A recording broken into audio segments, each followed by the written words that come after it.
This episode of Sideline Warning is brought to you by Roosport, makers of the original magnetic running pouch. Whether you're biking, running, hiking, or even traveling, the Roosport clips to your waistband with magnets for an easy, convenient way to carry what you need without the bulk of belts or bags.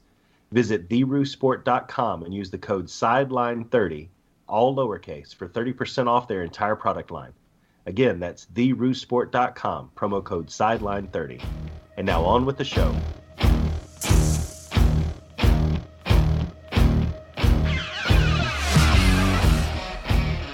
Ladies and gentlemen, put down your solo cups and fried pickles because this is Sideline Warning, the show with the perfect balance of hot sports takes, amazing insights, and good Lord, amen, get off my lawn style rants. If you want to be a part of the madness, call the Blitz line at 931-44-BLITZ. That's B-L-I-T-Z, because that's how you spell Blitz. And now, here to recap this week's biggest and best stories from around the Southeast and beyond are your hosts, the phenomenal brother Adam Russell and the golden voice of the Southeast, Dave Adams. Let's do this.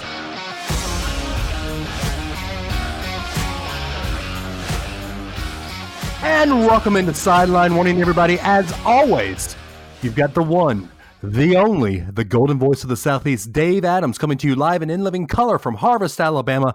That's right, all the way at the top of the state of Alabama, because like Harvest, I am at the top of everything when it comes to the sports game. And always, I bring my friends along. He is all the way from the House of Mouse, from St. Cloud, the phenomenal brother Adam Joseph Russell. Wow, you've used my full name. Am I in trouble, Dave? Yes, you are, Adam Joseph. Oh, my goodness gracious. You made me scared for a second. How are you, Dave? I am well, although I used the wrong nickname coming into the show, Adam. Really? I am no longer just the golden voice of the Southeast. Oh, that's right. Please share. What is your new nickname? My new nickname is now the golden voice of NASA. Wow. Because that just has a nice ring to it, Dave. It really does. If only NASA had retweeted us. Well, tell everybody why. I think everybody should know. Well, if you are on our social medias, you would know. But I was on the NASA TV and NASA.gov doing play-by-play for the Rover Challenge, which is here in Huntsville every year around April, around Masters Weekend, that basically teams of high school kids and college kids from all around the country and all around the world build a mock-up Mars or lunar rover, and they do a little race around the U.S. Space and Rocket Center here in Huntsville. And I was on, and I think, sorry, go ahead. Sorry. And I was on it doing the play-by-play. Well, and you make it sound like they're doing laps. There were hills, and rocky terrain, rocky terrain. They had a whole Mars section built out. And so, I mean, it was I was fascinated by the engineering side of it, Dave, but do you think NASA's going to use this and maybe beam that out to let the rest of the universe know what they're up against if any alien beings want to get into podcasting? Well, I'll tell you, if they do, they will hear the golden voice of the Southeast and will just know immediately that they are defeated. But then you would be the golden voice of the universe. You're right. So maybe I should change my intro. I think at least for this show, you're the golden voice of the universe. Okay, I'm the golden voice of the universe, Dave Adams. But Grease says the golden voice of the Southeast, so we can't go all full change on it. We can't be flexible every week on the intro. That's why I'm saying just for today, Dave, I will allow you to call yourself for this segment of the show. Next 30 seconds of this segment of the show. The golden voice of the universe. Okay, I'll allow it. I'll allow to be called that. How's that? That's fantastic. Yeah. And also you got on to me because I didn't give you a shout out on the broadcast. But Adam, as soon as I did give you a shout out, you said you had turned it off. And it was so funny. I was watching you and it was time for me to come home. So I logged off my computer, turned it off on my phone, packed all my stuff up. And you're like, hey, did you catch that shout out? I'm like, oh, no, because I'm in the car. So it was just bad timing more than anything. Okay. else. Well, I mean, I used a non-technical term, and I said, my best friend's an engineer from Alabama. He would be very upset at me. And there was your shout out, and you never even heard it, you loser. I know. Well, but it's out there. I can go back and watch it, right? You can on NASA.gov. Okay, that's what I'll do. Okay. That's what I'll do. And if you everyone should do that too if they haven't seen it yet, just FYI. Yeah, if you click the link that's on our Facebook fan page, and also on the Sideline Warning Twitter at SW The Show, it'll be there. So, go do that. Yeah, they should. This weekend wasn't only the Masters, but we will talk about that later. Later in the show, we have on good friend of mine, friend of the show, podcaster extraordinaire, author, motivational speaker. What else does Terry Weaver do, Adam? I mean, he does pretty much everything, right? He knows more about Disney World than even I do. Yeah, he's probably there about as much as you are. But so Terry wrote a great blog post on terryweaver.com about the Masters this last weekend and the redemption story of Tiger Woods. And I think I caused a little bit of a stir on Facebook this week with my my poll questions. So we had Terry on to talk about that. And, you can hear that great interview and that great segment with him after we talk about something else that happened in the Southeast. But by the way, I do have to say something. I didn't make this joke with Terry. I'm going to make it now. A team or a sporting event where a guy actually wore black and red won in Georgia. How about that? A championship, nonetheless. A championship was won by somebody wearing black and red. Sorry, Falcons. Yeah. Sorry, Georgia. Anyway, so 8A, man. Football happened. It's here. That it's a fog party. That spring football where I can't get excited about it. But anyway, it's 8A. You finally get to see Alabama on the field. You get to see guys like Leah Tungavaloa. You get to see Paul Bryant's great-grandson in an Alabama football jersey. You get to see him out there slinging the ball. I was unimpressed with him, but that's something we'll get into here in a minute. Just overall, Adam, what were your overarching thoughts about 8A so far? I mean, you always end the game kind of conflicted that do you want your defense to look good or your offense to look good? Because if one looks too good, then the other one might look bad, and you try to find a balance. I think I take my solace in something that and we'll hear a little bit more of his take in a few minutes, but it's something me and my dad talked about, in that, it concerned me that it felt, at least a little bit looking at stats, looking at score, like a little bit of a one-sided contest, and that Tua might have gotten beat by his brother, and the first string defense really matched up and took our first string offense to task on some of the plays. And at the same time, I don't know how much we're really going to come out and show what our starters will be doing at the same time. So How vanilla do we come out? Because really at the end of the day, the only thing this game represents is which form of meat do the players eat that night, right? Are you eating hot dogs and beans or whatever it is, or are you eating steak?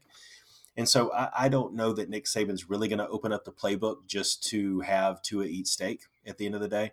I think that those guys come out there and they get reps. I think it's more about giving some of the lower string players and some of the guys that haven't seen a lot of action reps.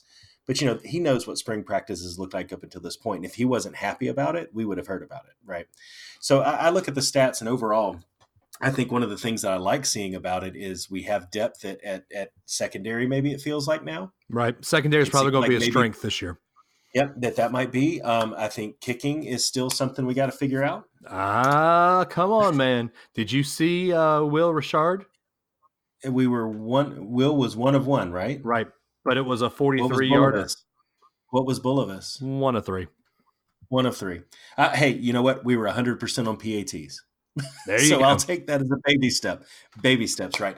But no, I think offensively it felt a little underwhelming how the first string came out. I think defensively, though, they shined. And I think at the end of the day that you look for the bright spots, you look for trends rather than trying to make one overarching conclusion of whether or not the season's going to be great. Overall, I was pleased. Right. Bull-of-us has got to get consistent. Bull-of-us won't see the playing field. That's my hot take. And that's why I wish the other guy would have had some more opportunities so we could know would he have been 1 of 3, or is he just 1 of 1? Well, he did kick a 43-yarder that looked great, and I think I texted you shockingly. You did. Yeah. You did. Yeah. What did you walk away with? So I walked away with three things. One, the defense looked great. Hands down, 4 interceptions with 4 good quarterbacks. I'm not going to lie. Last year's just blow away star. We didn't know who he was until last year was Jerry Jeudy, and we saw that in the season that Jerry Jeudy became the man at Alabama. This year's blow away star was a kid we didn't even know about, John Mechie, true freshman. 5 receptions for 133 yards. He had a beautiful over-the-shoulder catch from Mac Jones in the first or second. I can't remember, first or second quarter. I haven't seen an Alabama receiver catch like that. Yeah. And that's saying something because we've got Ruggs, we've got Jeudy, we've got Waddle, we've got all these guys that are incredible. Devontae Smith. I saw one of the best wide receivers I've ever seen wear a Crimson Tide jersey on Saturday. Absolutely.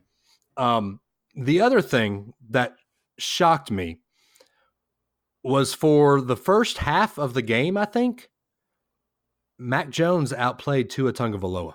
Yeah. Tua was gun shy. Now, maybe his ankle might still be hurting a little bit. Maybe he's a little bit unsure with himself right now in this offense because this is his, third offensive coordinator since he's been at Alabama. Yep. So he has to learn a new system again. But it's the same thing with Mac Jones. Mac Jones has been here the same amount of time as Tua Tagovailoa. But I was very impressed with Mac Jones.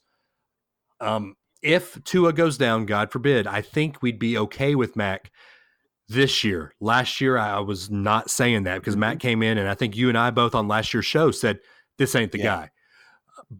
But he shined in this game. Yeah. Now, is that him playing the number 2 defense? Who knows? But really, if you're thinking about it, the way Alabama recruits, this number 2 defense would probably be a starter anywhere else besides Alabama. Yeah. And I that's one kind of headline or take that ran through my mind just watching what I was able to watch and looking through some of the stats is, could the quarterback battle not be as locked up as we think it might be, right? And I still think I still think Tua is your guy. I think that I still see Clemson exposed, and we talked this right after the national championship game. Clemson exposed a lot of Tua's tendencies. They had a lot of time to study. They took advantage of it. And they found what he defaulted to. And I still think I see a little bit of that. And I'm hopeful that can work on that before the fall and break him out of some of these. I don't know if they're habits, but it's the same kind of thing that we saw with Jalen from time to time where he's locked on the one guy and he's just waiting to throw it to him. And I want to see progression for Tua out of that. I still think he's got enough raw talent and enough experience now behind him to where he could carry us on his back to the national championship again. But I think given the schedule that we're playing to leading up to that, it's going to be a fairly easy season for the Tide if they're playing at 90%, to be honest. We can be playing at 60% sleepwalk through the schedule. It's embarrassing. Hope that what happened to us last year doesn't happen again, where we don't really play anybody that challenges us, and so we get complacent and expose a lot of things that other people can read on film and take advantage of. Because that's really what happened last year. I think that's the story of last year. So I hate to give a preview for what we talk about with Terry, and just to pull the curtain back, we're recording this after our conversation with Terry, but a good preview of what we talk about with Terry. You have to find your why. And if you play this crap schedule and you sleepwalk, you don't know your why. And, kudos. So I think Alabama has to find that why. Those are the types of things you have to schedule to get enough street cred to have people not laugh at it when you're making it to the national championship, and then you have strength of schedule arguments. You have to have those. Now, that's several years out, right? So who knows what either of our program shape will be in then, but those are the types of things we have to start doing, because if we have several years in a row of a schedule like this looking ahead, it's going to be hard to justify us being in there year after year, because we're just going to roll over everybody. And when you dominate, it makes your schedule look even softer, right? So I think, but to wrap up that point, I think that the Tua's got the talent. I think we've got to break some of these tendencies. I think that's how he's going to shine now. It's not just the one play that wins the whole game and then he made a name for himself. Now he's got to progress as a quarterback and really fall into what his why and what his rhythm is, right? So, were those your 3 points, or did you have a third one? I think I completely went on a tangent. Exactly. And okay, good. Okay. No, Look at me. no, that was my 3 points. Look at You that, you man. did well. See, we're starting to gel as a duo over here. We're getting And this. it's only episode We're getting this. 72, of which You know, I've it's been not there like for we've been best friends for like 75%. 20 years or anything, but you know, we're working on it.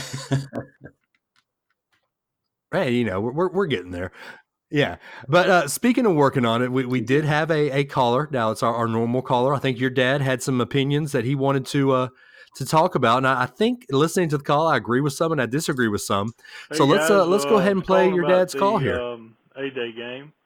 I did watch the A-Day game.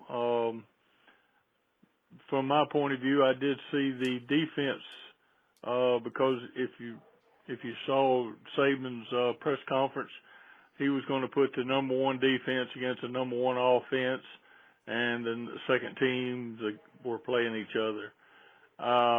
The first string defense played a great game.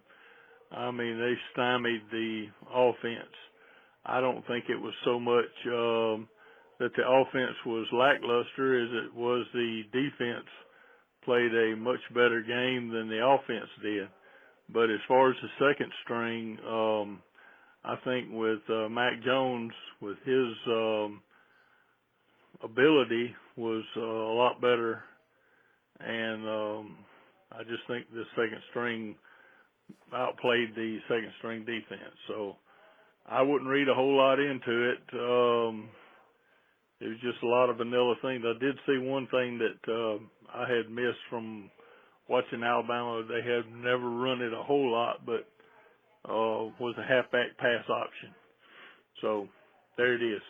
I think Alabama's going to be another powerhouse team to beat again this year.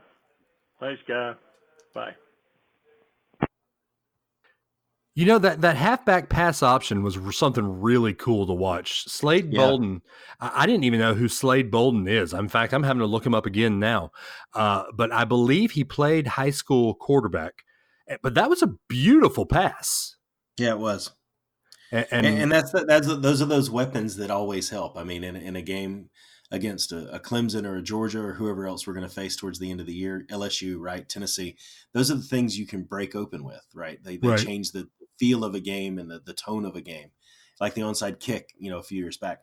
So I'm all for opening up the playbook. I just think it is interesting when my dad talks about vanilla, because it's like on one side, the second string and the first string, and who pulls those plays off and how much you open up and stuff. I was glad to at least see a taste of it. Right. Yeah. That we have more than just the normal. So anyway. Yeah. I'm sitting here reading Slade Bolden's profile on rolltide.com. He's going to be a sophomore this year. He played, he's an athlete who worked at wideout during his first season at the Capstone. He saw just action against Louisville. So he'll be actually a redshirt freshman this year. Okay. In high school, he was a versatile athletic player that helped the Crimson Tide in multiple positions on either side of the ball. A 4-star prospect by Rivals and listed as the number 13 player in Louisville by the outlet, ranked the number 25 athlete in the 2018 class by Rivals, the number 11 all-purpose back in the nation according to 247 Sports, and ranked the 17th in the state by 247 Sports. ESPN listed him as the number 63 athlete nationally. As a senior, he played quarterback and passed for 1,622 yards and 20 touchdowns while rushing for 1,460 yards and 20 more scores. He was the Gatorade Louisiana Football Player of the Year, and he was also one of the top baseball players in Louisiana. Also had a 4.0 grade point average in high school. Wow. So he might be somebody that sees the field more. All-American guy. Yeah. He only had one reception for 6 yards and no rushes.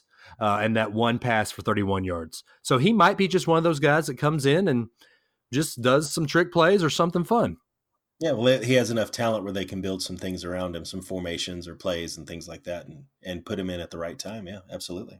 Yeah, I think it should be, judging by what I saw on the field Saturday, it should be a good year. Now, the one thing that I am just shocked at is how bad Paul Tyson looked and how, I don't say good, but how decent Lia Tagovailoa looked. Now, Tua was more polished at his first A-Day, but some of the passes Lia made, the one that I'm talking mostly is on the third quarter with 9 minutes left to go. I think I texted you the exact time. But the third quarter, when Leah threw on the run, a 40-yard bomb to Jalen Waddle in the end zone for a touchdown. I haven't seen a pass like that in a long time in Alabama where somebody's throwing on the run with that kind of accuracy. Oh, yeah.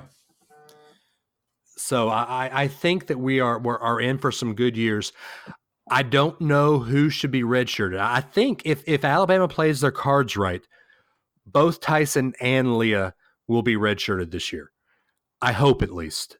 But Alabama's kind of safety blanket, Lane Hatcher has transferred as of yesterday to Arkansas State. So here's what I say Alabama has to do. Tua first, Mac Jones second, and then you have 4 games to play with. Leah or Tyson dress out, and you can redshirt based on that. Absolutely. I mean, I would try to get him as much as you could before you hit that wall, right? Right. But by what I see, I wasn't impressed with Paul Tyson. Now, that might be just his nerves. I mean, keep in mind, he's playing in the stadium named for his great-grandfather. This is the first time he's been on the field wearing crimson. So it might have just been nerves. I mean, come on. He has to rub his great-grandfather's head as he walks out of the tunnel. I'm sorry, but that would freak me out if I was a kid.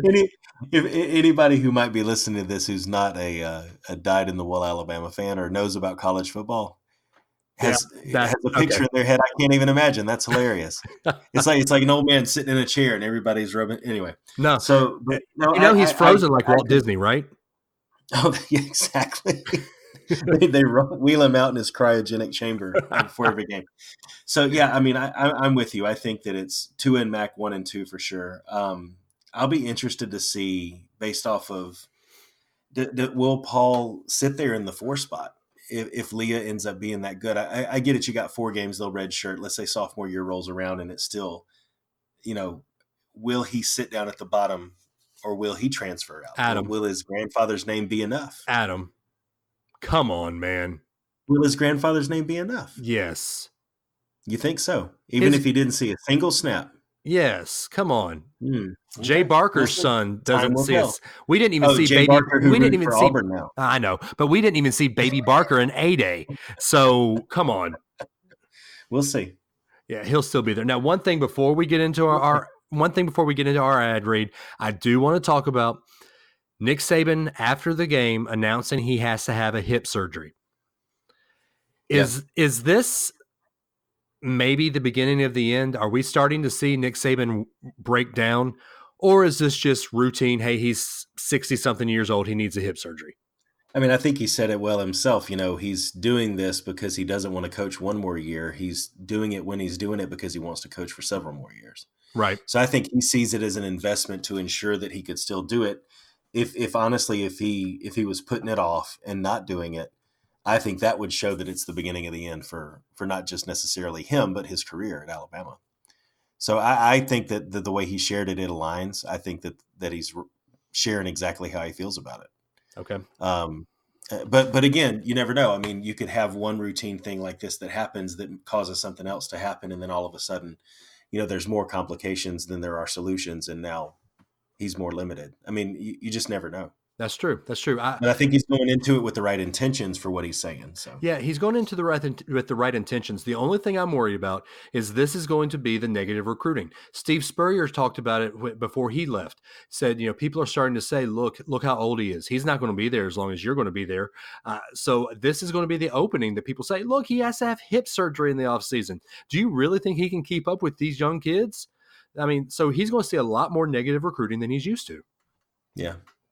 He'll get a jet-powered chair or something, man. He'll be out there somehow. I guarantee you he would never allow himself not to keep up with these kids. And if he really felt like he couldn't, he would be honest about it. I mean, he's sitting Miami Dolphins Nick Saban, man. The dude's old. I mean, he's the king of coach speak, though. No, I agree with you, man. But at the end of the day, I think that with everything that he's accomplished and the life that he's built for himself and his daughters being grown now and everything, I don't know that he would sacrifice all of that just to be on the field for a couple more years. Okay. If there was really a problem that couldn't be fixed. But hey, you know what? I'm not Nick Saban nor his psychiatrist, so I can't really speak with anything other than an opinion on that. That's very true. And we all know what opinions are like. Well, and evidently mine are incorrect, as you'll hear from Terry later. Spoiler alert. There you go. Anyway. Anyway, but speaking of another spoiler alert that we tell you about every week, so is it a spoiler, Adam? I think that Roost Sport will spoil your opinion of any other running gear. Oh, there you go. Oh, 2 weeks in a row with the premium. Yeah, here we go, Adam. All right, tell them about that Roost Sport. Yeah, we talk about it every week, guys, and we love the product. It clips to your waistband with magnets. Gone Without the bolts are or bags. Without the bulk of belts or bags. Yes, we love alliterations too. But alliteration aside, it'll literally, you'll swear off bags. You'll swear off some of these running belts, whether you're traveling, whether you're going hiking, training your dog, walking your dog. You know, it's one of those things that is not a unitasker. You can use it for several different areas of your life, several different things that you do. If you've got to carry stuff with you for it, a Roost Sport's a good solution for you. You can fit your phone into it, a key into it. You can fit, poop bags for your dog, treats, any kind of stuff like that. So, we use it, and I think, Dave, are we still looking at Wine and Dine? Maybe. Maybe. I think. So whether you're just doing a 3-mile run to maintain, whether you're doing a long training run, keeping running in mind, it solves all of the needs that you'll have for that. You slap it on, you put the stuff you need in it, and out the door you go. Yeah. And it's one of those things where the great thing about running, what makes it a great sport, and we've talked about this before, but what makes running a great sport is you can literally put on just running clothes, running shoes, out the door. You don't have to have any other equipment other than that. This is a very simple way to add to that equipment that you have that's not bulky. It doesn't get in your way. You don't wonder 2 miles into it, why did I bring this with me? It solves a purpose, and it seamlessly integrates in. And I think a lot of people will be surprised if they give a chance how many other ways they can seamlessly use it in their day-to-day. Yeah, I totally agree. Hey, Adam, even if we don't do Wine and Dine, we are going to do the summer virtual series, right? Yeah. Because it's I'm definitely game for that. The Marvel medals, of course. Right. But, even on these virtual runs where I'm just running around my neighborhood, I grab my Roost Sport because it's that easy to carry it around. You just throw your phone in your Roost Sport. If you've got a watch like Adam and I do, you can control your phone there, and you've got it there in the Roost Sport, and you don't have to worry about it. It's easy. It's lightweight. I've loved it. You go to www.theroostsport.com.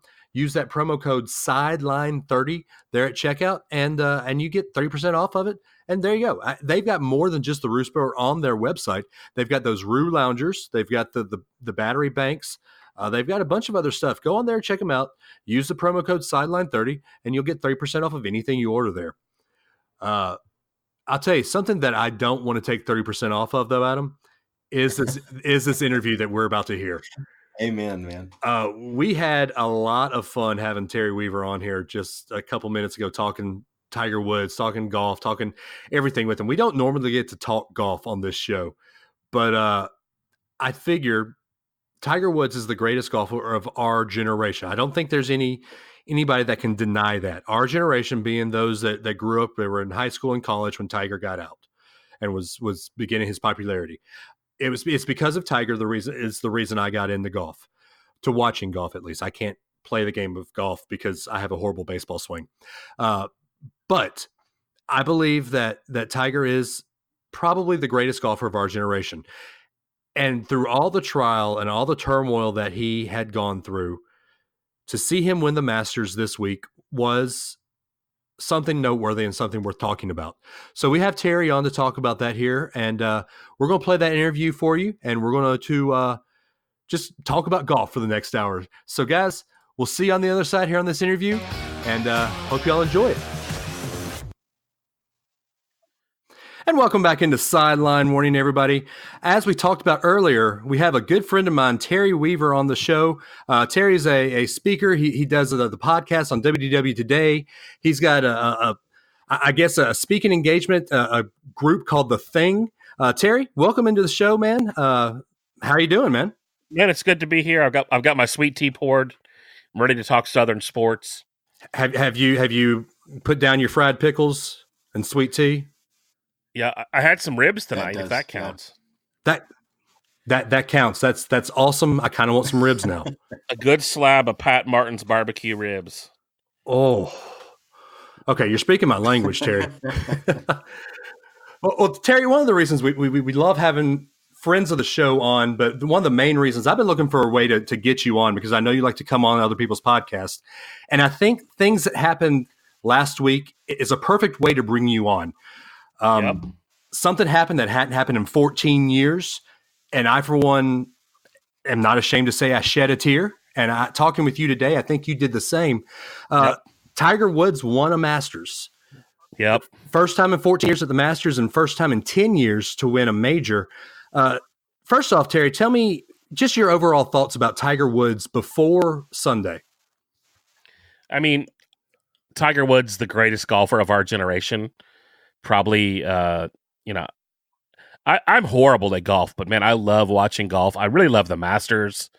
I love there's something about that tradition. My grandparents are from Augusta, Georgia. Oh, wow. So, I've been around that and just how beautiful that course is. At one point, we were actually trying to do an event in Augusta this week for business leaders, but we just couldn't pull it off this year. But man, there's just something about, there's really honestly nothing better than watching golf when Tiger Woods is on the prowl on a Sunday. Mm-hmm. We had a little bit of a taste of that on was it the PGA or was it the FedEx Cup? And he won a couple of minor tournaments last fall. Right. But, you got this sense of like, okay, maybe Tiger's back. Maybe, I mean, obviously, I wrote a blog post about it. I posted on social media about it. Yeah, TerryWeaver.com if you want to go check it out. That's one of the main reasons I have you on, because your post is amazing, actually. Yeah, and I've gotten some hate about it because it's like, well, he cheated on his wife with 120 women, which I don't think it was that many. I mean, Tiger has done his fair share of stupid stuff, right? Like, he had a complete PR breakdown. He had a moral breakdown. He lost his marriage. He lost his career. We've all seen that moment in the Nike commercial that I also cried during. Oh, me too. Where you literally just saw his back not work anymore. Right. And so, yeah, man, I've always been a fan of Tiger, and just, when Tiger's on in the heat on Sunday, it's good for golf. There's just something about golf that, there are certain people that play this sport that make it more interesting to watch. Right. I think Bubba Watson is another one of those guys. Maybe it's just because if you listen to our Disney podcast, WDW Today, one of our co-hosts is the Grease. Oh. And Bubba Watson is basically the Grease of golf. Our show notes the Grease. He did the intro. Yeah, there you go. And so, I love me some Bubba Watson. I had 2 or 3 friends of mine that were actually caddies this week for some golfers that go to their church or whatever. Really? I know Judah Smith, who's a pastor, normally caddies a couple of the practice rounds for Bubba, and I saw Louis Giglio was out there caddying for somebody this week. Lou was caddying? And so Louis Giglio was out there caddying for someone during the practice rounds. Really? And so, yeah, like it's sort of there were so many great moments, which we can get into, but I mean, obviously Tiger, everyone like wrote Tiger off. Right. There's a fantastic clip of Tiger sitting there watching all of these people talking about how he'll never play, how he should have retired, how they refer to Tiger Woods as a former golfer. And man, and I think a lot of us, I mean, I can, you could put motivational speaker on my resume as some of the things I do, and an author. I always look for the teachable moments and stuff like this, and Tiger was definitely like written off by everyone in sports, and really everyone in life. Like, he had blown his marriage, blown a lot of friendships and relationships, and lost licensing deals, and by all practical terms, just kind of ruined his life. And somebody commented on one of my posts or the blog and said, find better role models. I'm like, man, I think, the Bible and history is full of jacked up people that still do amazing things, that turn their life around. And, I think that, one of the local Nashville newscasters, put it really well when he said, this is probably one of the greatest sports moments of our lifetime that we will get to witness. I could, you and I had that conversation earlier. Looking at the past 15, 20 years, short of Alabama winning the 2009 national championship, I tend to agree with you. I mean, nationwide, it's probably the biggest. Yeah. But see, no one cares about the Crimson Tide outside of the state of Alabama. Terry.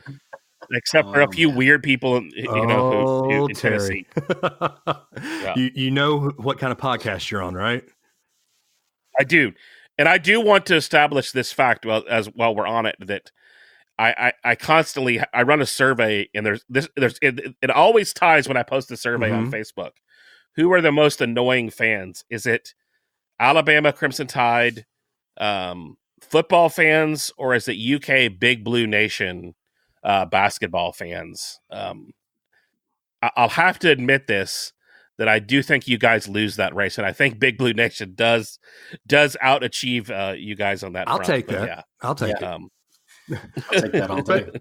Yeah. So you posted and you started talking a little bit about your blog post. Tell me about where of course the inspiration for that came from Tiger himself, but just wrap up kind of in a Reader's Digest version of what you said in that blog post. I think it spells out my thoughts perfectly, and that's also why I wanted to have you on the show to talk about it. Well, man, I'll kind of just pull a few highlights out of it for anybody that wants to go read it. It's at terryweaver.com. And it'll be on the front page if you're listening to this podcast, unless you're one of those people who listens to podcasts like 6 months later, which is really weird if you're listening to a sports podcast. Hold on. Don't call our listeners weird. We might have a couple of them. We welcome all listeners any day. Yeah.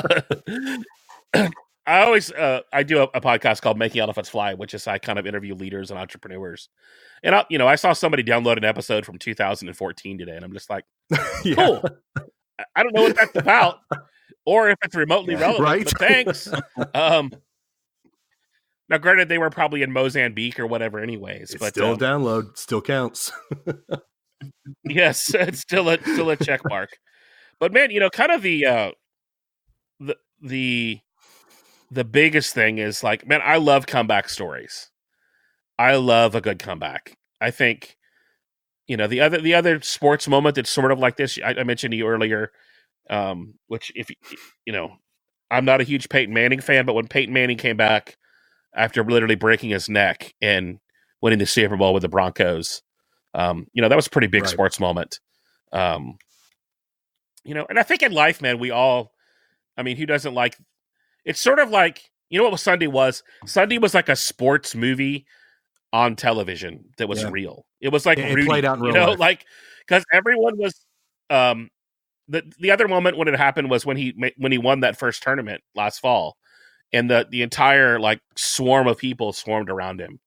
But man, when he walked up the hill and people were chanting Tiger, it was just like, man, here's a guy that's been counted out by everyone, and he's back.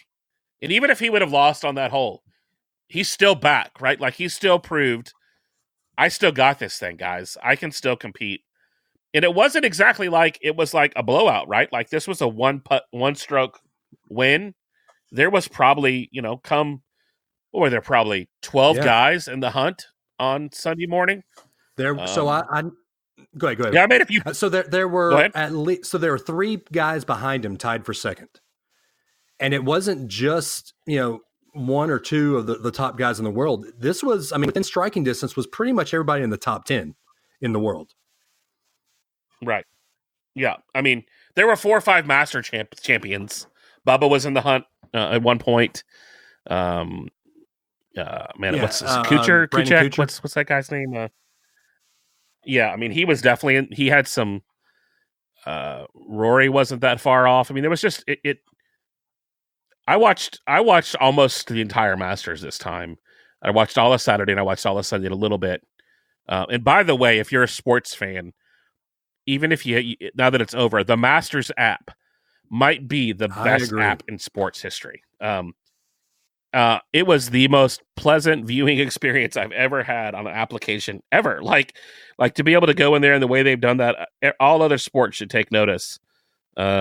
And do an app that's that classy and that helpful. Like, you can literally watch every hole of golf if you wanted to, just the highlights.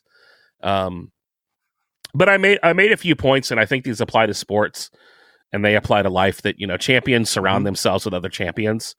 I know one of my favorite moments of Sunday was when Michael Phelps was right there at the tee with him. And Michael Phelps arguably has done some stupid things and has had his own comebacks. That he was just right there, cheering him on. I loved the moment at the end when Bubba gave him a big hug, and the other guys all of those guys that were in the hunt were waiting at the clubhouse to congratulate him, because they all know, they all knew that, like, they all love Tiger, right? They all know that Tiger's good for golf. I don't know what the ratings were for Sunday, but they had to be insane. Having to rush up early to care about the weather. I think everybody tuned in at least at 2:30 to see the last hole, the 18th hole. Oh, for sure. Yeah. I mean, every post on Facebook was, if you're not watching the Masters right now, you are living your life wrong. What's interesting about golf more than maybe any other sport is the stories that come out of it. Like Tony Finau, who was playing with him, and he was a kid that literally his dream was to play with Tiger on a Sunday. And, he was in the lead. I think he was the leader going in on Sunday morning. And, and it was just, there were so many stories that, like, no movie script could have been written. There was a moment, I wrote this, the champions always have to play through the rain. There was a moment when they were playing, I think they were like the 14th fairway, and it was literally just pouring. I mean, it was just like, are they going to finish this game? Are they going to finish this round? I mean, it wasn't like a little, like, southern drizzle. It was like if you were, everyone here's got a Disney connection. Yeah. This is you're going to a gift shop rain. Like, you're going inside. You're not standing outside in this rain. And champions have doubters, man. Everybody has doubted Tiger. Everyone was doubting Tiger in the moment. But man, the moment when he walked up and hugged his son, and they showed the footage of him hugging his dad at the first Masters. I mean, love or hate Tiger, you've got to root for somebody that's been able to literally turn their life around, both literally in every front, right? Like morally, socially, health. He's gone from literally. I forgot the stat. I'm going to pull it up because I don't want to butcher it, because I forgot what his rank was on Sunday morning before. It was 200 and something. A buddy of mine posted correctly. This. I want to say like 240. Maybe I'm wrong, but it's like 242 or 246.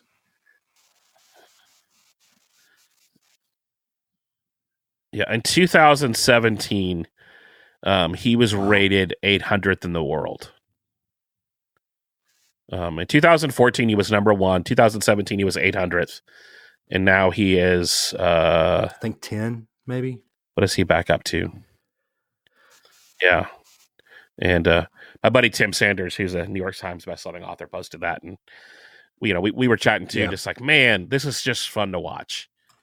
Because I think that's why we all like sports, right? We're all wanting... for someone to... Right. It's why the NCAA tournament's great, right? You're looking for some rando team like Butler to come out of nowhere and win the whole thing. We want that. It's way more interesting than Duke winning again, right? Yes, and that's what makes sports. That's what we're all cheering for. Like, that's what we want in sports. And so, man, I think the next tournament that Tiger is playing in, the U.S. people are going to be watching June, Father's Day weekend. The next major is. Yeah, I'm sure.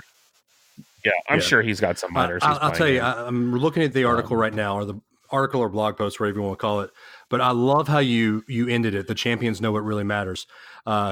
Early in his career, he played to make his dad proud. Today, it was flipped.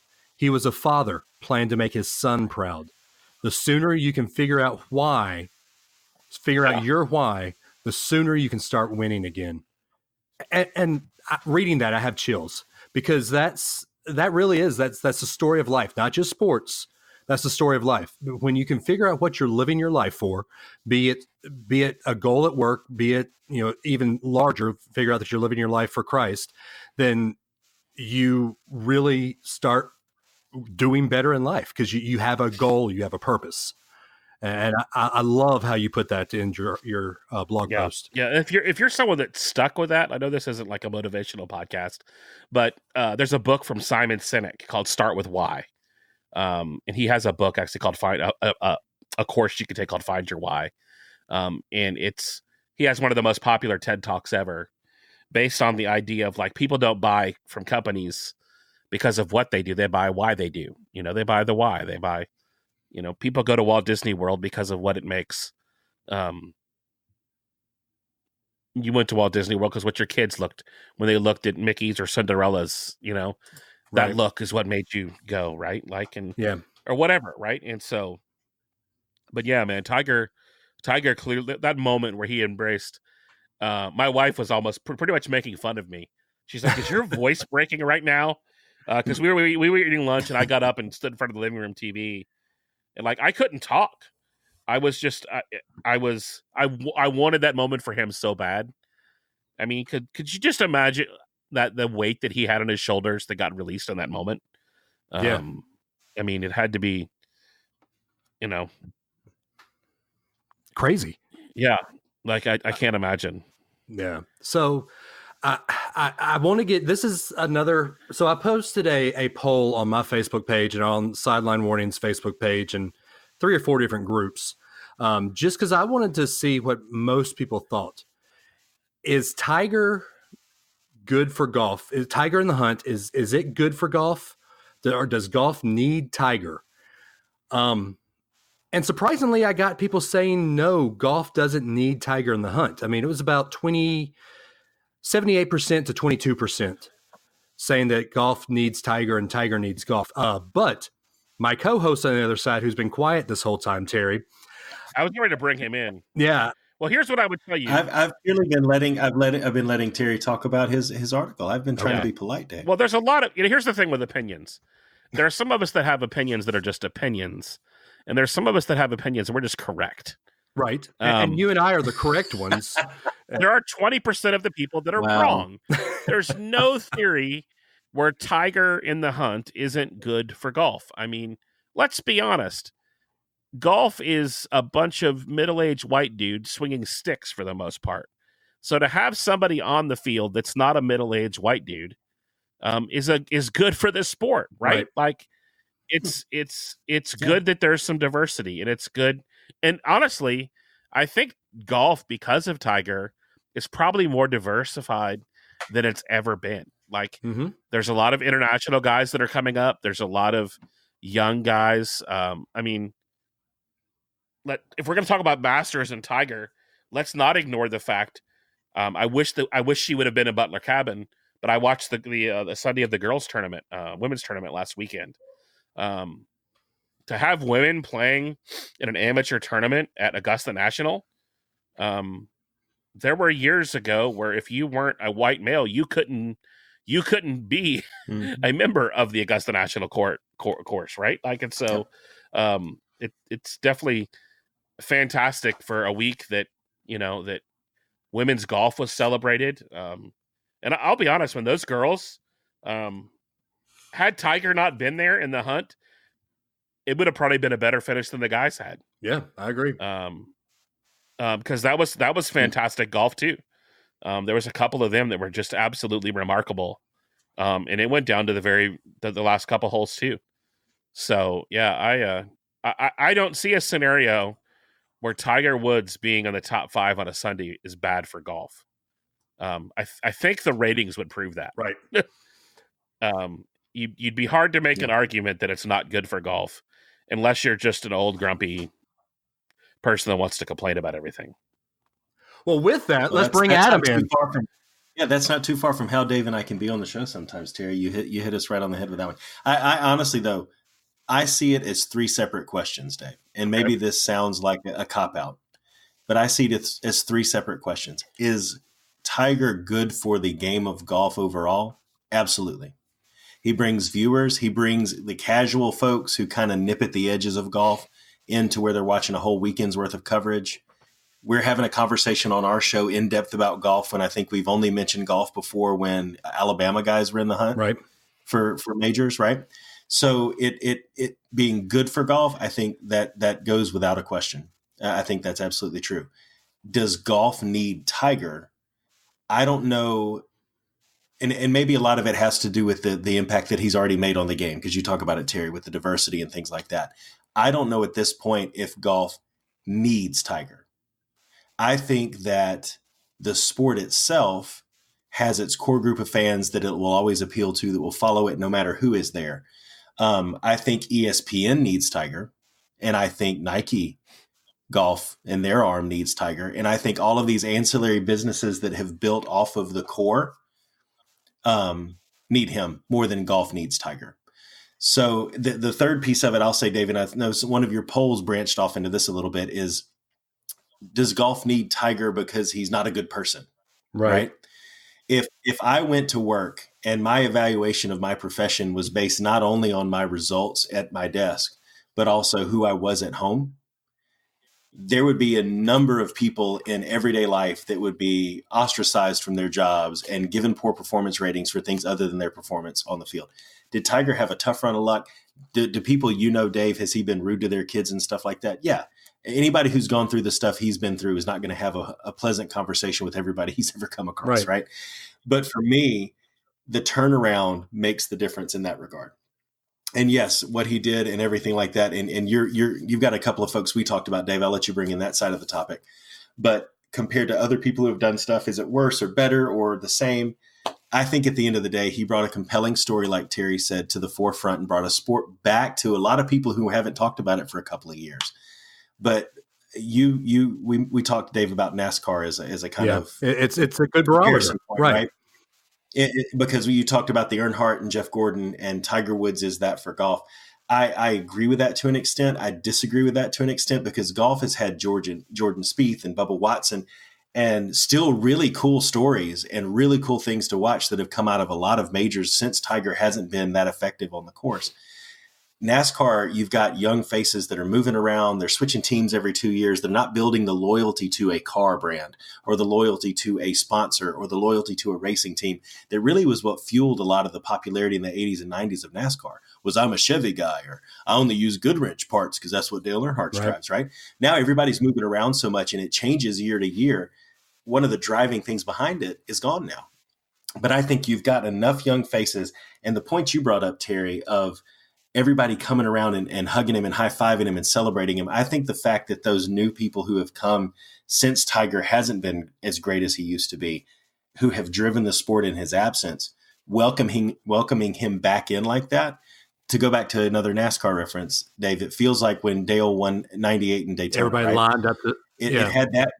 Everybody lined up and respected the person that brought the sport to where it was.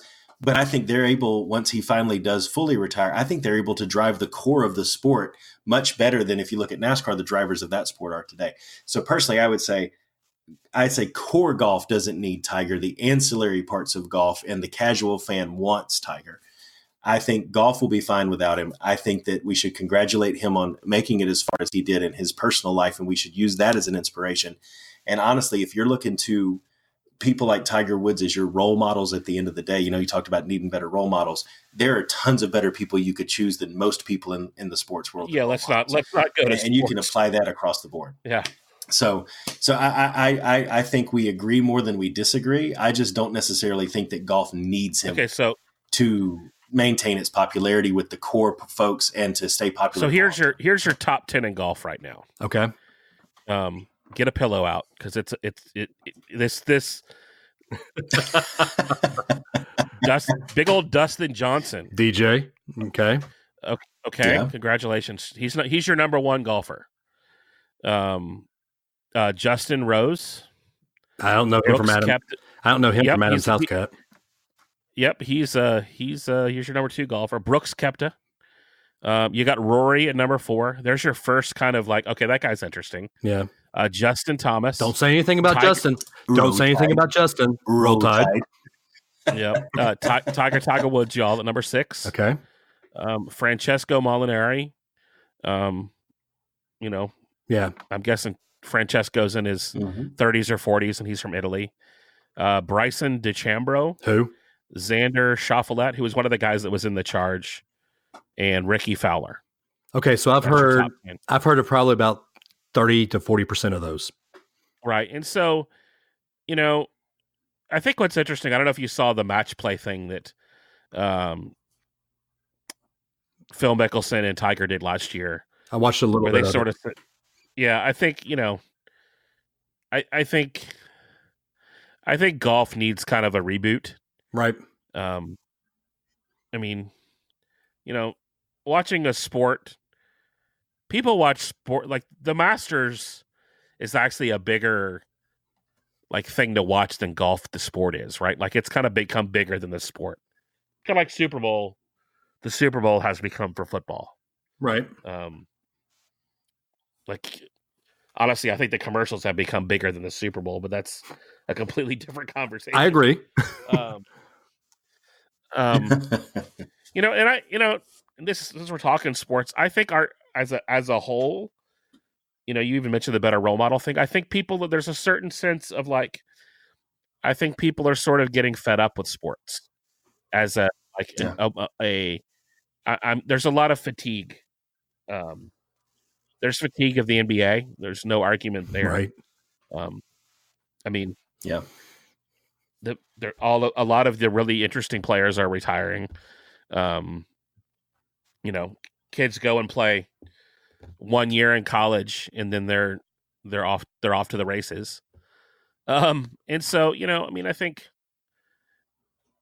I'd like to see another time. I hope there's 5 or 7 Tiger Woods kind of stories that rise up in the next, few years. And I think golf is a sport that definitely needs some new personalities to rise up. And I think it's a sport where you need to see more of the women's events publicized because they're interesting to watch. I mean, I love soccer, but dude, I love watching the U.S. women's national team play. I mean, those girls play with a level of intensity that makes the guys like that they're taking a nap out there. True. That is true. The guys are out there all flopping around like they're trying to get an Oscar for bad acting, and the women play with the level of intensity that can't be matched. And so, but Terry, would you say overall? I mean, I agree that golf needs some fresh faces, new personalities, that kind of thing. But isn't part of that the fact that, CBS covers golf, NBC Golf Channel covers golf, but ESPN doesn't even want to talk about on their main page anything about golf until Tiger Woods rolls along. So isn't somebody going to have to be pushed out there like Tiger Woods is? You have Rory McIlroy on the cover of an EA Sports game. That's about the closest thing I think you've had to anybody being pushed out there like Tiger Woods. Because I would imagine some of these guys have good stories. Yeah, and I think, but who's going to push any of these guys? And we've been looking at possibly cutting the cord, and sports has kind of been the one thing that has sort of. I think sports has got a lot to figure out in the next 5 years, right? Even just trying to find hockey playoff, playoff hockey. It's been what channel is that on? Yeah. And I think you're going to see a lot more of where do you watch golf? How do you know that golf's on? I know I watch. It's kind of funny because my wife comes home and takes a nap on Sundays, but if golf's not on a Sunday, I'm watching the final round. Unless it's full of unless there's nothing to watch, unless it's oh great, good old Tommy Fleetwood, whoever he is, number 50 golf. Unless he's, you know what I mean, And dude, I'm all for this guy's last week, whatever tournament was last week. I think the guy that won it was somebody who qualified on a Monday. We need more stories like that in golf. I forgot what tournament it was last week, but I totally watched that tournament because it was the guy that was in the lead all Sunday. I don't know if he won because I fell asleep on the couch, which is part of what golf does to you on television. Unless it's the Masters or the U.S. Open. It's not Tiger, when it's not Tiger. Right, because it's just that, as much as sports is competition, we don't just watch sports to watch people with sticks hit balls and guys in pads catch things, right? We watch for the stories. I watch the NCAA tournament. Only thing I care about the tournament when that thing is on, I want to get to one shining moment. I want Luther Vandross to sing to me Like, that is all I want, right? Like, I was part of a campaign a few years ago when they were talking about killing that. I wrote CBS, like, do not mess with the King, Luther, you know? That's the only thing redeeming about this tournament anymore. That's great. Yeah, man, I'm excited for Tiger. I hope he makes a charge. You know, I think he's got 3 tournaments to catch Arnold Palmer. Yeah, if he, I think he needs to get 18, and right now he's got 15. It'd be so cool if he did. I know. What if he did it this year and did a Grand Slam? Oh, dude, that'd be nice. You guys are getting excited. I know, right? Yeah, I mean, Terry. But is that what it's going to have to be though? And I know. But is that what it's going to have to be? Is somebody going to have to completely dominate? Is somebody going to have to? I mean, how much do these young guys have to play before they're in a position to do that kind of stuff? I mean, I think of catching up with the greats. I mean, it's a long road to get there. Tiger was so dominant that he can do that, but nobody else is. I don't know that any of these other people can be that dominant. So, let me ask you this real quick: if you could encapsulate it, what does another golfer have to do to be the next Tiger Woods? In today's sports age where we're saturated in so many different fronts, is it win several tournaments by 8 strokes? Is it, just completely dominate? Is it have a heartfelt story? What do you guys think that the next person who's going to revitalize the sport when Tiger's done is going to have to do? Terry, I'll let you take this one. Man, I have no idea. I mean, I have, I don't, because that's the thing about stories, man, is they kind of, I use the word remarkable a lot, right? Like, the things that are remarkable are the things that we pay attention to, right? Like, Walt Disney World isn't the only theme park, but you could argue it's one of very few that are remarkable. Yeah. There's a lot of other places where you can go and ride rides and get popcorn and do almost all take pictures with, Filipino people in costumes. You can do that at a lot of other theme parks. You know what I mean? Like, wow, Terry went there. I have no idea what he's talking about, but continue, please. But you know what I'm saying? Like, but there's something about when you throw a story on that, and that's not to say that none of these other guys are interesting. And I think that's on ESPN, and that's what I'm saying. How do we know Dustin Johnson doesn't have a great story? It's not that he doesn't have to have a great story. He just has to be remarkable, and he just has to go out and be interesting. Right. I think Rory was there until he lost it. I think that, the year that Bubba won the Masters, that if he could have kept that momentum going, that's the thing. There are these stories there that are good for one tournament or maybe half a season, but there's not another consistent Tiger Woods, and that's the problem. So then you just answered the question, Dave. What we need is someone who is dominant for an extended period of time. Right. Yep. They can hold our attention for years. Someone that could come out with how dominant in the next 2 years, win 2 to 3 years, win 4 or 5 majors. Yeah. Got it. Yeah. I agree. And I think a couple of these, I think Ricky Fowler is sort of like Rory's sort of done that a little bit. And I think there's a certain, I spent a lot of time in the music industry, right?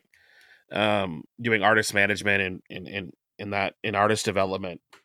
And there's a factor when you see somebody like telling their story. I call it the Kelly Clarkson factor.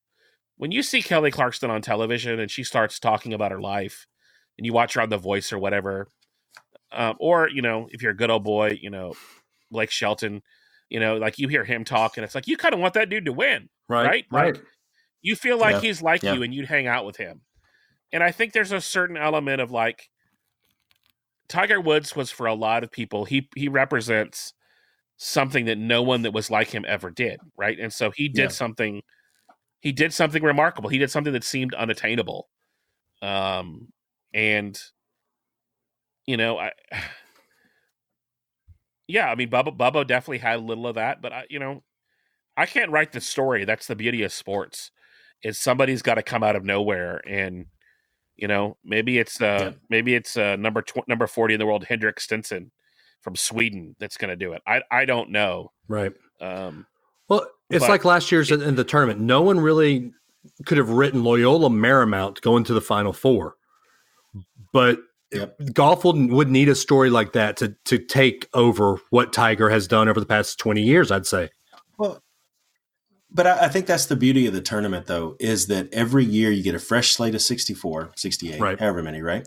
And every one of them is treated like a separate. There's not this, what sports has gotten, sports journalism specifically, I'll say, has gotten caught in is this greatest of all time debate in every sport. The LeBron, Michael, Yankees versus Red Sox, that's almost all you ever hear about on some of these sports shows is just who's the greatest of all time. Whoever comes through, I agree with what you said, and I'm going to agree in a different way, though. Golf needs a reboot. I think golf needs someone else, but they can't continually compare them back to Tiger. But they always will. It needs to stand well, but you that I think that's the fatigue that's driving people away from some of this. Just though, like, is that but I mean, you can't just debate that forever. You have to eventually get to a point where you can let someone's merits stand on their own. And that's one of the things that annoys me. And I've had sideline warnings about it. You can ask Dave. That's one of the things that annoys me about ESPN is it's always who's the greatest of all time. And it's like, well, let's let that person be great. Now the new person has come along and they're great too, and we'll let their merits stand on their own. Now you have majors you can track and results you can track, stats you can track. That's great. But I feel like if someone else rises up and it's continuously like, well, they didn't go there as fast as Tiger did, it's going to quash the enthusiasm. Tiger came out on his own and didn't have comparisons to, Jack Nicklaus and some of these guys, but they were letting him be great and putting him everywhere. And I just hope that if the next person isn't quite as great, it doesn't dampen everybody's enthusiasm I think because of how they're covered by the media is kind of what I'm saying. It'll be different, right? Like I'm in the middle of research for my next book right now. And one of the things I've been researching is, who are the people that shaped you when you were growing up? Who were the people that you looked up to that were remarkable and were the people that had your attention? And, almost all of my friends, and I have a weird group of friends. Amen. But almost all of them say things like Walt Disney, Mr. Rogers, Vince McMahon, Hulk Hogan. And there was a time, I'm in my 40s, and there was a time, when I was watching basketball in the 90s, late 80s, when Michael Jordan was, you're mentioning the greatest of all time, and if you're going to have any GOAT conversation, Michael's always in that, right? Yep. And I have a little different connection because I had a friend in high school that his make-a-wish was to play ball with Michael Jordan, and Michael did it. Wow, that's awesome. So, he died like 2 weeks later. And so, was Michael the most heartwarming, friendly guy? No. But when it came to kids, he always said yes. And he shot a couple of, hoops with him and signed the ball and signed the shoes and signed the jersey and, loved on his family. That's not anything anybody has to do, right? But, we had a different attention span then. When Tiger Woods, when did Tiger win his first tournament? Like 97, 20 years ago or whatever? 22 years ago. 97. Yeah, 22 years ago. Dude, that was a different time. There was one ESPN then. You know what I mean? Like there wasn't a Fox Sports. There wasn't, and if you look at like Walt Disney and Mr. Rogers and Sesame Street and all of these shows, they had our attention because there wasn't anything else to take it. There wasn't a channel where you could watch ping pong now. Like, we remember in Dodgeball when ESPN the Ocho joke came out and we were all like, And now, like, I go through my sports channels just to find a game, and it's like, what in the world? If you channel surf and don't use the guide, you can't navigate through all of that. And so, you're kind of wishing for something I don't think we'll ever get. Like, I don't think you'll ever get that ability, because all of those channels and shows are just going to talk about what people want to hear. And people. I think in our culture right now, we want kind of a simpler time. We want kind of a time when things didn't seem so complicated and complex. And, I think social media has changed that for sports. We all kind of watch sports in real time with the world. No other time could you sit in church or sit on the John or, sit in front of your TV and have the same information that you do now, right? Yeah. That's right. My buddy was texting me from church watching the golf. Like, is this really happening right now? I'm supposed to preach in 7 minutes. What am I going to do? That's awesome. Like hating his life and going, this will be the shortest That's sermon awesome, ever. But it's also nuts. But you would have done You the are same correct. thing I in would. his shoes. He basically said this will be 3 holes or less, I promise. So, Nice. which is really all the good sermon ought to be, anyways. But yeah, man, I don't think there'll ever be another time where you have where it's simple enough. Where, I mean, who's gonna capture our attention? And it was very clear from the fact that we're talking about this. We've been talking about this for Lord knows how long at this point.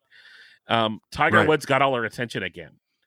And we all wanted in sports, we all long for the Rudy moment. We all long for that comeback moment. We want the guy that seemed impossible. We want the guy that was destined to lose to win. Like, that's just the reality. You want the underdog. I mean, everybody was a Cubs fan for at least 2 or 3 games a couple of years ago. Like, you wanted them to like get it, right? Like, and so that's what sports is. We all eventually come behind the underdog, and not every sports team can be like the Alabama Crimson Tide football team that just seems to win everything, right? Like, the rest of the world is rooting for some team that never wins anything. You guys are spoiled. We know. I mean, we all lived through the 2000s. We lived through the 2000s. Later. So, yeah. You ain't lying, I grew up in D.C., man. So, like, college football, I remember the very first time I drove to Tennessee. I lived in Virginia growing up in D.C., and I was speaking in East Tennessee, and I ran across the state line in Bristol, and I had never seen flags on people's cars, and they were all the UT Orange T flags. And I am so sorry. And I was just like, what is this?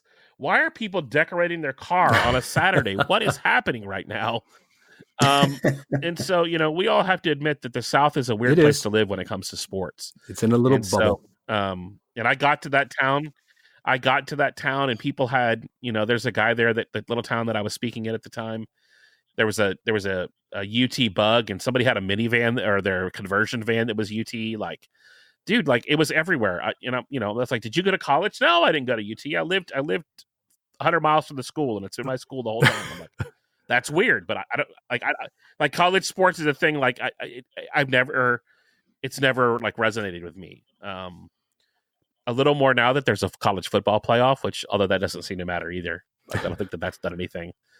Alabama still wins almost every time. So, I mean, we're just that good. But yeah, man. Terry, we went 45 minutes talking about Tiger, and I had one more topic that probably I thought would have taken our longest time to talk about. But so let's shortly talk about this.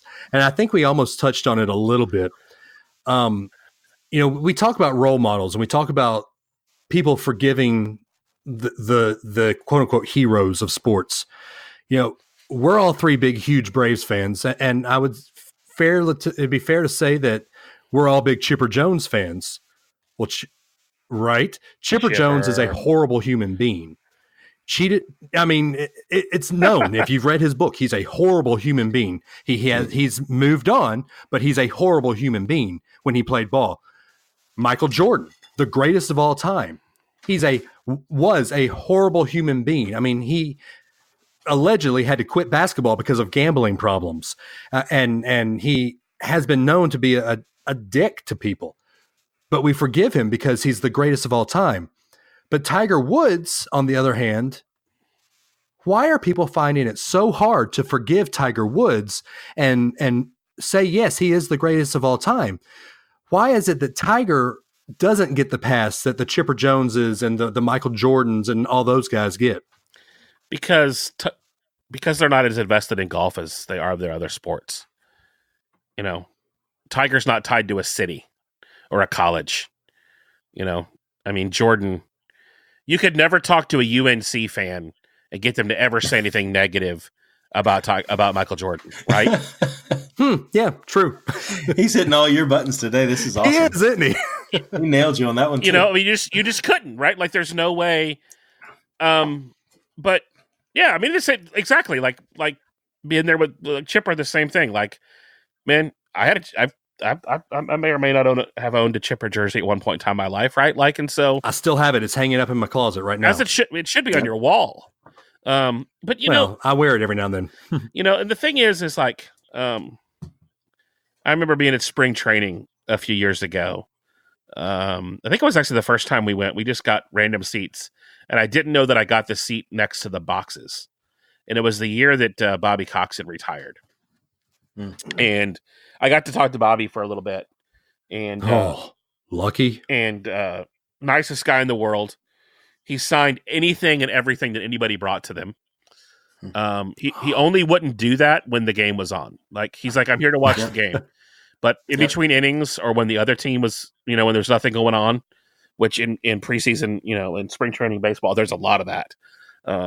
Which honestly is kind of what I miss from regular season, especially live. Like, I went to a couple of games at SunTrust last year and was just like, man, these new baseball rules are weird.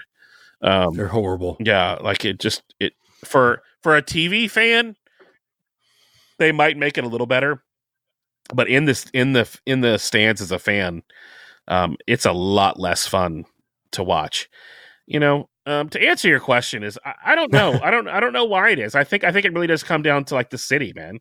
Like, yeah, if you're from Chicago, you're never going to say anything. You're not going to. Michael Jordan, is cast in bronze there. Yeah, and so I don't. Yeah, I'd tie some of it too to. We talk sports media, and that's one thing I usually get on my YouTube. What did you say, grumpy old guys? Yeah, is that it? That's usually one of the things. Get off my lawn rant. Yeah, that's usually one of the things. But I think that I don't know that, and Dave, you may disagree with this. Terry, you may too. I don't know that Chipper. And maybe I just didn't follow it closely enough. Did it as spectacularly or as openly and publicly and covered the same way as Tiger's missteps were? Yeah, because he got beat up by his wife, and all those stories that came out, and all of that. It just seemed like it was everywhere. Well, because it was a good story. Yeah, let's be honest. And I think the coverage had something to do with why people won't forgive him, because I think it's just more known. No one outside of the city of Atlanta knew or cared about Chipper Jones. Yeah, exactly. You know what I mean? Tiger was on a national. Tiger was the Michael Jordan of golf at the time, and Chipper Jones was baseball player number 29 and 78. Now, hold up. Hold up. Well, that just lengthened this topic out. No, but he was just he was. Come on, Dave. The best switch hitter of all time, Terry. Come on. I love Chipper. Don't get me wrong. I'm a Braves fan through and through. But dude, I guarantee you say Chipper Jones to 90% of the people, and they think it's like a lawn service that comes to their house. I promise you. And this is no, wow. Mets fans still shudder at the name Chipper Larry Jones. Well, there's not very many Mets fans, so. But yeah, I think service. It's, dude. I think Tiger did it, and I actually say one of the things he came back from was the tabloids. And once you become a TMZ story, I think if you want to talk about what's ruining sports, is there's a certain amount of TMZ has ruined sports, man. Yeah. As much as I want these guys to be role models, none of these guys signed up to be role models. Nope. Chipper Jones wanted to be a damn good baseball player. That's what he wanted to do. He wanted to be a great shortstop. We put so much on these guys that they're just not prepared. I look at all these NBA guys coming out of college as a freshman year. The amount of stupidity that all of us did between the ages of 19 and 23. Yeah. If we would have had $100 million a year to blow at that time, man, I'd have been in the news. I'd have been in the news. Yeah, I would have too. I'd have been streaking naked across something. I would have gotten somebody back. I would have egged the White House. I would have done something ridiculously stupid with my life. You know what I mean? But because I didn't, because I couldn't shop at Sam's and buy enough forks to fork the Washington Mall, I never did it. You know what I mean? But had I had $100 million, I probably would have hired someone to do it and watch the news the next morning and watch. It's just we have expectations that just probably aren't real for these people. Right. And I think that's. I actually had a conversation with a guy today that has this organization that helps fatherless kids. And, I think a lot of these guys in sports, I mean, you even posted a meme about it earlier that, so much of these kids come through school and, their only hope is sports, right? Like Right. they've come through the system. Their only hope in like a different life is to win by beating themselves up for the next 12 years, and most of them have done the sport they're playing their entire life. When guys get out of college, I mean, most of those guys that play football have been literally playing football every day since they were 4, Yeah. And, there was no mentoring class along the way. And maybe that's what we need to fix in sports, right? Like, I know the NFL has invested heavily in chaplains and mentors. My first job as a youth pastor was with the former chaplain of the Crimson Tide when Bear was the coach. Oh, cool. And so, like, getting to hear his stories back in the day and how he poured into those guys. And I've gotten to I will pitch this for all of your Alabama fans. There's a guy actually from Alabama named Andy Andrews. He's a New York Times bestselling author, but he's also like a coach, a performance coach. He works with Clemson and he works with the Crimson Tide. And I asked him, why does the Crimson Tide win all the time, and why do they get the best players of anybody else? And we had probably a 15 minutes of that podcast is about that question. So Andy Andrews on the Making Elephants Fly podcast, I'd encourage you to go listen to that. I definitely will. And I as much as I like to give you guys a hard time about your football team, Saban is mentoring those dudes. And definitely the same thing can be said at Clemson, right? Like, most of those guys aren't going to go play in the NFL, so they're trying to raise they're trying to create quality human beings. And so, I think if parents spend a little more time investing in their kids to be better humans than to be better at baseball or whatever sport they go out and yell at the referees on Saturday for, I think we'd all be a little better for it. Yeah, I agree. Absolutely. Hey, yep. Terry, I hate to do this, but we've ran really long on Tiger. I know you want to talk baseball. Can we have you back to talk baseball some other time? Yeah, we'll let's do it late in the season when all hope is lost. And nice. I haven't watched the Braves games in a few weeks just because we were talking before we started. It's like, man, I watched that first couple weeks like religiously, and I had to. Like, that first series was soul crushing. Yeah. And man, I hope, if our stingy ownership actually signs someone for the bullpen. Oh, you mean like Craig Kimbrell, who is still a free agent? Yeah. or anyone, right? Like, anyone that can throw a ball after the 5th inning would come in real handy right now. While we've been talking, the Braves have just lost another one thanks to the bullpen. Yep. Well done. Yeah, exactly. Well done. Yeah. Well, Terry, you've mentioned your ways to get a hold of you throughout the show. Let's do one nice, concise, how people can follow you here. So just do me a big Terry Weaver plug right here. Simply, man, just go to terryweaver.com. You can buy my book there. You can get links to my podcast there. I do a conference for entrepreneurs and for people who have a side hustle called The Thing.live. It's in Orlando every May.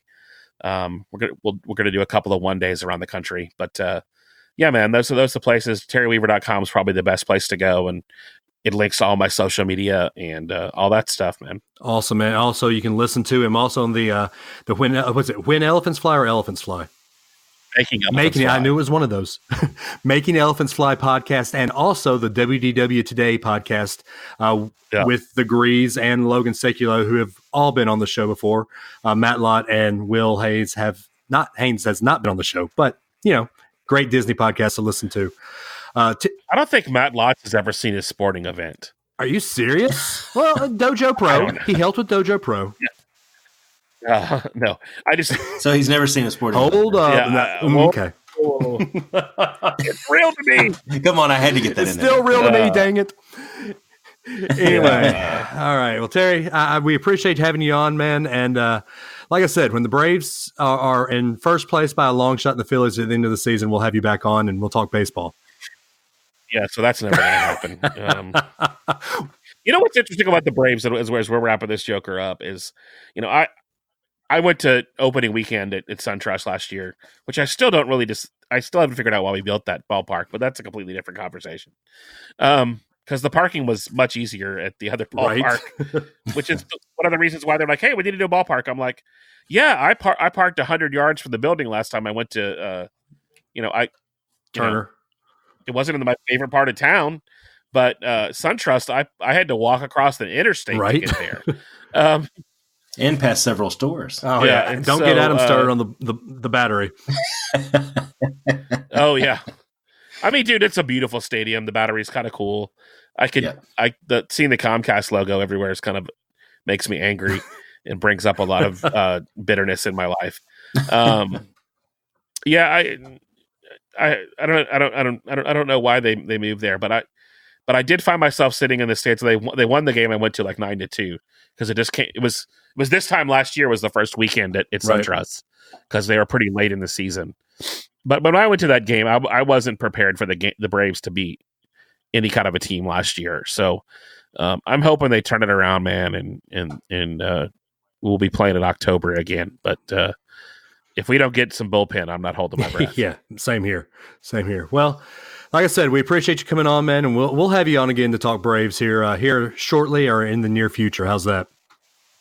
Yep. All right. Well, guys, like we say every week, Adam, if they want to get into the conversation and get a hold of the show, what's that phone number to call?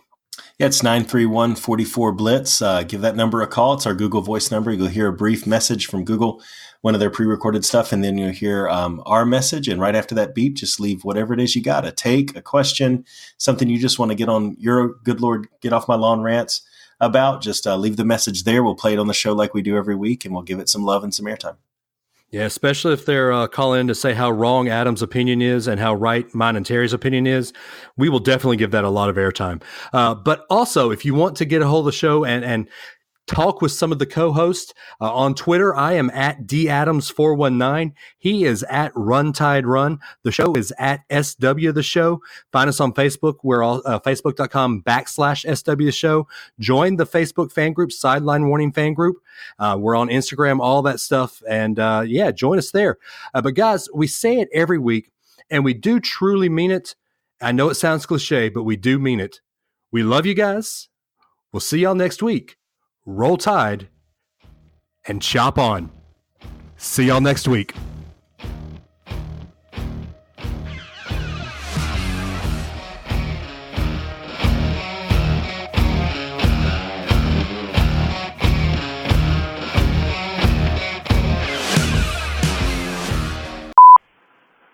The topic is pro wrestling. I got 3 comments about pro wrestling. It's fake. It is fake. It's fake. Bye, guys.